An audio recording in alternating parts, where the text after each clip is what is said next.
ভগবান। প্রত্যেক কঠিন পরিস্থিতিতে এই নামই আছে যা আমাদের উপায় দিয়ে থাকে। ব্যক্তি যান, ভগবানের পুজো করেন, আরাধনা করেন, ব্রত পালন করেন, মন্দিরে যান, পুজো পাঠ করেন, ভগবানকে জাগিয়ে তোলেন, আর তারপর শুরু হয় সমস্ত প্রশ্ন। হে ভগবান, আমার সাথে এরকম কেন হচ্ছে? কেন আমারই জীবনে এত দুঃখ আছে? আমি কিভাবে এর সম্মুখীন হব? আমাকে কেন এত কষ্ট ভোগ করতে হচ্ছে? হে ভগবান, আমি কি করব? আমাকে সাহায্য করুন, কোনো রাস্তা দেখান।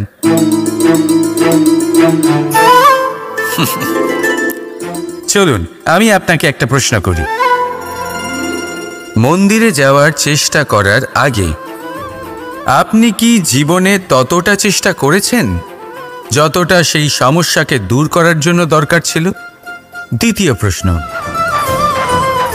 ভগবানকে জাগানোর পূর্বে আপনি কি নিজেকে জাগিয়ে তুলেছেন? আপনি কি আলস্য ত্যাগ করেছেন? তৃতীয় প্রশ্ন, ভগবানকে জিজ্ঞাসা করার আগে আপনি কি নিজেকে জিজ্ঞাসা করেছেন যে আমি কেন এত অসফল হচ্ছি? যদি না করে থাকেন তাহলে সবার আগে এটা করুন। আপনি সমস্ত প্রশ্নের উত্তর পাবেন, সমস্ত বিপদের পরিত্রাণ পাবেন। অন্য কোথাও নয়, নিজের ভেতরে তাকিয়ে দেখুন। চেষ্টা করুন নিজেকে জাগিয়ে তোলার। আপনি সফল অবশ্যই হবেন, কারণ এই পরমাত্মা, ওই পরমেশ্বর, ওই পরব্রহ্ম আপনার মধ্যেই তো আছে। রাধা রাধা। সংসারে এমন একটা ভ্রান্ত ধারণা রয়েছে যে সবকিছু ভাগ্যের দ্বারা পাওয়া যায়, কিন্তু ভাগ্য, প্রারব্ধ এ তো সকলের জন্যই সমান হয়। এটা তো ব্যক্তির ওপরে নির্ভরশীল হয়, তার আকাঙ্ক্ষার উপরে নির্ভরশীল হয়, বাসনার উপরে নির্ভরশীল হয়, স্বভাবের উপরে নির্ভরশীল হয় যে উনি সেটা নিয়ে কি করেন। দেখুন, এই প্রসাদ কিন্তু সকলকেই দেওয়া হয়, কিন্তু তা গ্রহণ করবেন কিভাবে সেটা ব্যক্তির উপরে নির্ভর করে। আপনাকে এক উদাহরণ দিই। যেমন ধরুন, দুজন মানুষকে আমি একটা করে মাটির ডেলা দিলাম, সেটা নিয়ে তারা কি করবেন? একজন মানুষ তার ছোট ছোট ডেলা বানাবেন আর পথযাত্রীদের ওপরে ছুঁড়ে মারবেন, হাসি ঠাট্টা করবেন, তাদের বস্ত্র নোংরা করে দেবেন, সেটাতেই উনি আনন্দ পাবেন। অন্যদিকে দ্বিতীয় ব্যক্তি সেই মাটির ডেলা দিয়েই নিজের জন্য একটা কুঁড়ে ঘর বানাবেন। সেই কুঁড়ে ঘর যা রোদেতে, বৃষ্টিতে, ঝড়ে তাকে সুরক্ষিত রাখবে। অনুভূতি, এই অনুভূতি বদলাতে শিখুন। এই অনুভূতি অত্যন্ত গুরুত্বপূর্ণ। ভালোবাসাতেও এই অনুভূতি হলো অত্যন্ত গুরুত্বপূর্ণ। ভালোবাসা সে বন্ধুর সাথে হোক, মা বাবার সাথে হোক, ভাই বোনের সাথে হোক, স্ত্রীর সাথে হোক, যে কারোর সাথে হোক,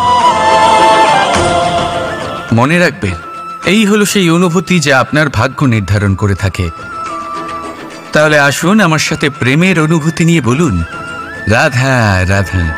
মানুষের কত রকম অনুভূতি হয়, কিন্তু সে সেটাই করে যেটা সে আজ অবধি করে এসেছে, আর এটাই তার সব থেকে বড় ভুল।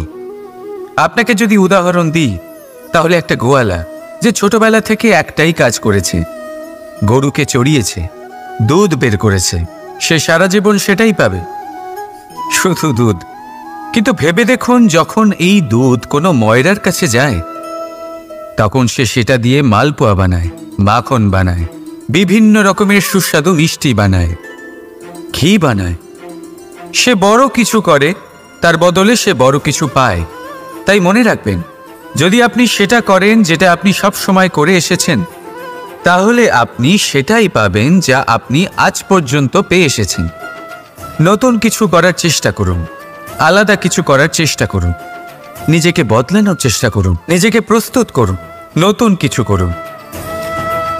তাই মনে রাখবেন, যদি আপনি এমন কিছু করেন যা এর আগে কেউ কখনো করেনি, তাহলে আপনি এমন কিছু পাবেন যা এর আগে কেউ কখনো পায়নি। তাই নতুন উপায়, নতুন চেষ্টার দ্বারা নতুন কর্মের পালন করুন। নতুন চিন্তা নিজের ভেতরে জাগ্রত করুন, কারণ এই চিন্তাই সত্য হয়ে আপনার জীবনে আসবে। রাধা রাধা। সমুদ্র মন্থন আমরা সবাই জানি এ কিভাবে হয়েছিল। এই মন্থন থেকে কি কি পাওয়া গেছিল? অসংখ্য রত্ন পাওয়া গেছিল, বিষ পাওয়া গেছিল, অমৃত পাওয়া গেছিল।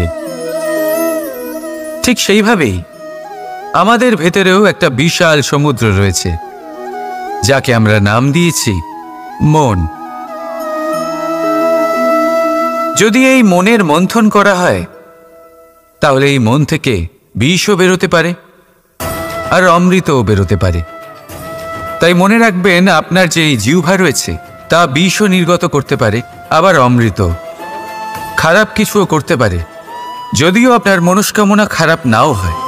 তাই সবসময় যখন আপনার মুখ থেকে শব্দ উচ্চারণ করবেন, এই মনের মন্থন করে তা করুন। আর আমার সাথে ভালোবেসে বলুন, রাধা রাধা। আপনি কি কখনো শুনেছেন হরিণ সিংহের থেকে পালানোর বদলে তার সাথে লড়াই করেছে? হরিণ সিংহকে আক্রমণ করেছে, কখনো শুনেছেন? কখনো না। কিন্তু এরকম হতেই পারে, এরকম হয়েই থাকে। আর এটা তখনই হয় যখন হরিণের শাবক বিপদে পড়ে। যখন তার সিংহের কবলে পড়ার ভয় থাকে, তখন হরিণীও এসে সিংহের সাথে লড়াই করতে থাকে। কারণ সে একজন মা, আর মা তার সন্তানের জন্য সবকিছু করতে পারে। এ হলো মায়ের স্নেহ, যেটা যত নরম হতে পারে ঠিক ততটাই কঠোরও হতে পারে। আর তার সন্তানের মঙ্গলের জন্য সে ক্রোধের সমস্ত সীমা পার করে তার সন্তানকে রক্ষা করেই ছাড়বে। আর সেই জন্যই তো মাকে সন্তানের জীবনে সবথেকে বড় ঢাল বলা হয়। এই মাকে আমার শত কোটি প্রণাম। রাধা রাধা। একে চিনতে পারলেন? একে কুঠার বলা হয়। আপনারা জীবনে কোথাও না কোথাও কোনো না কোনো রূপে এটা দেখেই থাকবেন। একটা ব্যাপার নিশ্চিত, এই কুঠার ছাড়া কোনো বৃক্ষকে কাটতে পারা সরল নয়। এবার আপনি কখনো এটা ভেবেছেন, এই কুঠার এর এই অংশ, এর মুখটাই যদি না থাকে তাহলে কি হবে? এ শুধুমাত্র কোনো বৃক্ষই নয়, তার কোনো ডালও কাটতে সক্ষম হবে না। এবারে ভাবুন, এই শুকনো কাঠের হাতল এ আমরা কোত্থেকে পেলাম? কোনো এক বৃক্ষ থেকেই। সেই ডাল যাকে কেটে ফেলা হয়েছিল, এক বৃক্ষকে কাটার জন্য এই ডালই শস্ত্ররূপে প্রস্তুত। আমাদের জীবনে আমাদের প্রিয়জন, আমাদের আপনজন যখন সময় কখনো কখনো তাদের সঙ্গ না দেয়, যদি তারা দৈন্য দশায় থাকেন, তাহলে তাদের সঙ্গ কখনো ছাড়বেন না। ওনাদের প্রয়োজন শুধুমাত্র মনোবল। তা তাদের দিন। তাদের সাহায্য করা আপনার কর্তব্য। হয়তো তাদের সাথে থেকে আপনার কোনো লাভ হবে না, কিন্তু তাদের দূরে থাকাতে আপনার ক্ষতি অবশ্যই হতে পারে। সর্বদা সাহায্য করুন। সঠিক সময় আসলে তা আপনার সহায়ক অবশ্যই হবে। রাধা রাধা।